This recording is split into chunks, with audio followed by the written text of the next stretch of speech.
Okay, so continuing our discussion, we have here work done at a moving boundary of a simple compressible system. Okay, so um, since we are talking about a system here that undergoes change of boundary or change of volume of a simple compressible, therefore the equation of balance energy, okay, which we have already dealing with, no, previously, is involved dito. Okay, so but later pa yan siya, no? Let us first study what actually happening when there is movement or when there is a change of system, okay, with respect to its volume and its pressure. Okay, so as you can see here, no, meron tayong cylindrical uh, piston dito that undergoes a change of length. Okay, and then it also undergoes a change of pressure. Okay, so from this equation here, we have change of work is equals to pressure multiplied by the cross-sectional area of the piston multiplied by the change of length of the volume. Okay? Or we can say that uh, area multiplied by dl is just equals to p or dv, no? So from this equation 3.17, we can actually formulate, or we can actually conduct a relationship between pressure and volume.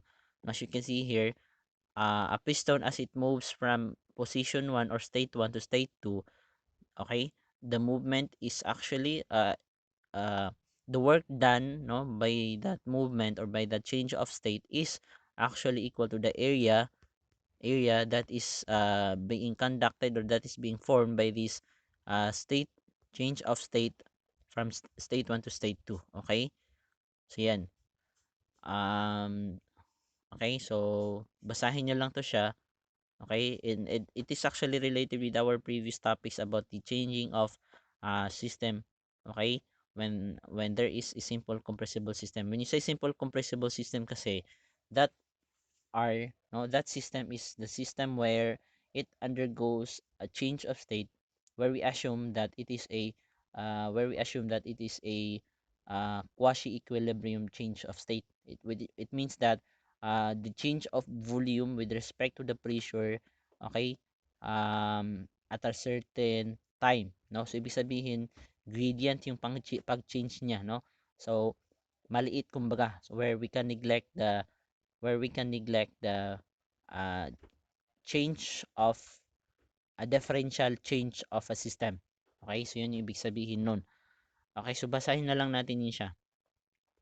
Okay, so we have here figure 3.9, no? So dito sa figure 3.9, okay, makikita natin dito that when the system, okay, of a compressible system of compressible system undergoes a change of state from state 1 to state 2, pwede siyang dumaan sa path A, path B, and path C. So, ibig sabihin nun, as I have said kanina, no, the work, once again, is nakadepende sa path. Okay, so, as I have said kanina, work is nakadepende sa path. Okay, so that's why in here, nakita natin that when a system undergoes a change of state from state 1 to state 2, it may uh it may undergoes with a different path. Okay, different path, whether it is path A, path B, and path C. So that's why nag-iiba yung value ng work natin dyan. Okay, so basahin na lang natin yun siya. So dito tayo sa example number 4. Okay, so we have here example number 4. Consider a slightly different piston cylinder arrangement as shown in figure 3.10.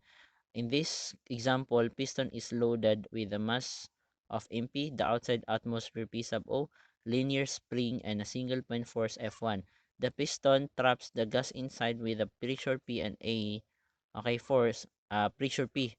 A force balance on the piston and direction of motion yields this equation here. We have here MPa is approximate equals to 0, no, since we assume here that it is balanced, and it is also equals to summation of force pataas minus summation of force pababa. Okay? So with a zero acceleration in a quasi-equilibrium process, no, since we assume here that it is a quasi-equilibrium process, as I have said kanina, when you say quasi-equilibrium process, we assume that it is a gradient change. Ibig sabihin, we neglect the possible large change of a state, no, or volume. So the forces when the spring is in contact with the piston are force upward, in which that is the pressure of the uh, liquid inside the piston multiplied by the cross-sectional area of the piston.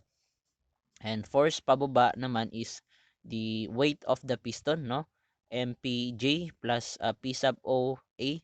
So yung pressure outside multiplied by the cross-sectional area of the piston plus the Ks times X minus X sub O.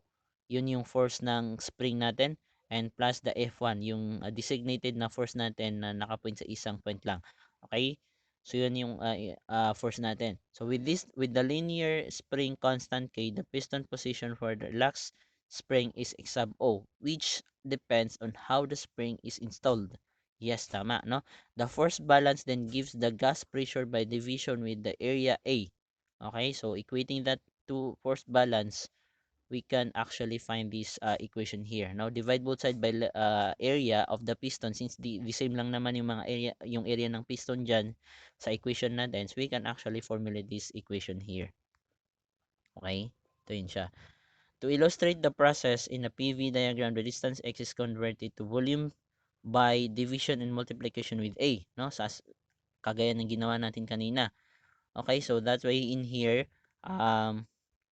naka-formulate tayo ng equation na P is equals to P sub O MP G over A plus F1 over A plus K over A squared V minus V sub O, or it is equals to C1 plus C2 V, where C1 is equals to P sub O plus MPJ over A plus F1 over A, and C2 is equals to Ks over A squared. Okay, and V is equals to V minus V sub O. This relation gives the pressure as a linear function of the volume, with the line having a slope of C2 is equals to Ks over A squared. Possible values of P and V are shown in figure 3.11. So, ito yun siya. Okay? Yan. Okay? So, ito yung linear relationship ng P and V natin. So, once again, bakit ito siya naging linear relationship? Because of the spring. Okay? Spring. Kasi we know that spring is actually a linear relationship between the force and the distance. Okay? So, yun. So, taking the work of that cylindrical piston. So, i-substitute natin yung value ng P dito na na-derive natin, yung value ng P dito na na-derive natin dito sa equation na 1 work 2 is equals to integral of P dV with the limit of from 1 to 2, i-substitute lang natin yung value ng P, so madi-derive natin tong equation na to. We have, therefore, the work that being conducted is 1 half times P1 plus P2 times V2 minus V1. Okay? So, yan, that's actually conclude our example number 4. So, this example number 5 is the same lang naman yun siya. So, just refer on it. Okay? Ang pinakaiba nga lang naman natin dito sa example number 5 is that itong example number 5, it doesn't undergo a change of volume. Okay? So, as you can see here, yung equation natin or yung na-derive natin dito na work is just a function of pressure. Okay? So, yun. I mean, this actually undergoes a pressure, change of volume, but it is not assumed as a quasi-equilibrium process. Itong example number 5 dito. Okay? Kasi as you can see here, the graph of the P and volume or time is undergoes a change of state, no? So, yun. It is not actually assuming here, no, we are not assuming here that it is a quasi-equilibrium process. Okay, so one important process of a um, change of volume of a compressible system is yung tinatawag nating polyatropic process. Okay, so basahin na lang natin yun siya, no? When you say polyatropic process, it is the process of change of a system okay, uh, of that has a change of volume and change of pressure that is defined by this equation 3.20, or we have P multiplied by V to the power of N is equals to constant, where N is from negative infinity to positive infinity. Okay, so ibig sabihin kahit saan doon valid pa rin yung equation natin dito. Ito yung tinatawag natin polyatomic process. Okay? So, basahin na lang natin yun siya. Itong paragraph sa taas. Okay?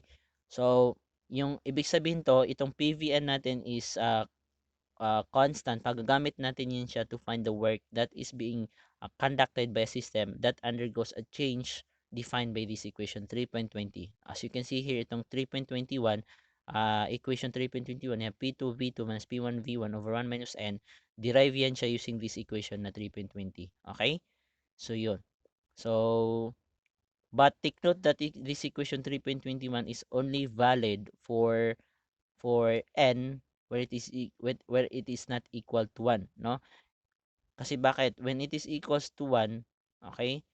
So, dito pa lang, sa equation 3.20, magiging PV na natin is equals to constant.